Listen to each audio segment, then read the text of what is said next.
ஊரில் ஒரு 5 கப்புள்ஸ் ரொம்ப ஹாப்பியாக இருந்தாங்களாம்.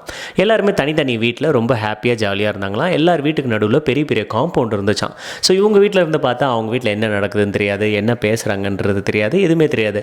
எல்லாருமே வெளியில் வரும்போது தான் பார்த்துப்பாங்களாம். யாருமே யாரோட லைஃப்குள்ளேயே இன்டர்ஃபியர் ஆகலையா. கொஞ்ச நாள் கழிச்சு யோசிச்சாங்களா, எல்லாரும் ஒரே ஏரியாவில் தானே இருக்கும், இவ்வளோ பெரிய காம்பவுண்டுக்கு காம்பவுண்டை கொஞ்சம் கம்மி பண்ணிக்கலாமே அப்படின்னு சொல்லிட்டு கம்மி பண்ணாங்களாம். கம்மி பண்ணோன்னே இவங்க வீட்டில் என்ன நடக்குதுன்றதை இன்னொருத்தங்களால் கேட்க முடிஞ்சுதான், பார்க்க முடிஞ்சுதான், எட்டி பார்க்குற வேலைலாம் பண்ண ஆரம்பிச்சாங்களாம். அப்புறம் வந்துட்டு இன்னும் கொஞ்சம் க்ளோஸ் ஃப்ரெண்ட்ஸ் ஆனாங்களாம். கொஞ்சம் வருஷம் போனதுக்கப்புறம் இந்த காம்பவுண்ட் இவ்வளோ ஹைட்டாக இருக்கே, இன்னும் கொஞ்சம் நம்ம இந்த லெவலை வந்து கம்மி பண்ணிக்கலாம் அப்படின்னு கம்மி பண்ணிக்கிட்டாங்களாம்.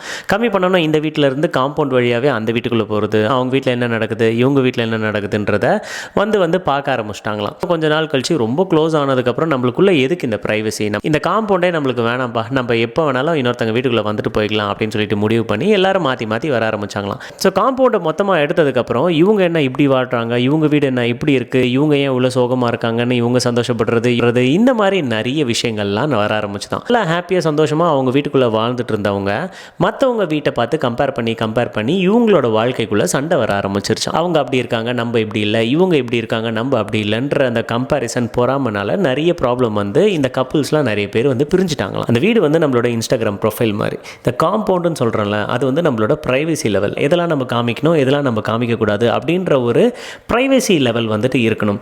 அது இப்போ சோஷியல் மீடியாவில் கம்ப்ளீட்டாக மாறிட்டு வருது. ஒருவேளை அந்த காம்பவுண்டு ஃபஸ்ட்டு மாதிரி ரொம்ப பெருசாக இருந்ததுன்னா எல்லாருமே அவங்கவுங்க லைஃப்பை பார்த்துட்டு ரொம்ப ஹாப்பியாக இருந்திருப்பாங்க. ஆனால் அந்த காம்பவுண்ட்லாம் ரொம்ப கம்மியாக ஆரம்பிச்சோன்னு தான் இந்த கம்பேரிசன் ப்ராப்ளம் வந்துச்சு. அவங்கவுங்க லைஃப் மேலே அவங்கவுங்களுக்கு கொஸ்டின் வந்துச்சு.